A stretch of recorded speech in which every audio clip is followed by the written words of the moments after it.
o'clock in the evening. Ayan, magluluto na naman tayo. Ayan. Ngayon guys, madilim-dilim na ang madilim na ngayon ang 5 o'clock kasi taglamig na, kaya ito. Madilim na masyadong madilim na. Tinan mga kabalik ang dilim-dilim na. Kaya subaybayin ako habang ako nagluluto ng isang klaseng kuulamin ko. Tingnan natin. Subaybayin ako habang ako nagluluto.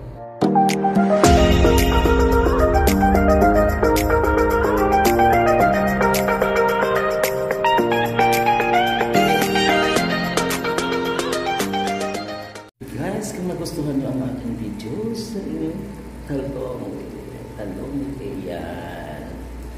Talong lang, ulam natin sa hapunan. Maraming salamat sa pagkakas kayo. Please like, share, and click the notification bell upang updated kayo sa aking mga video. Please subscribe my YouTube channel. God bless.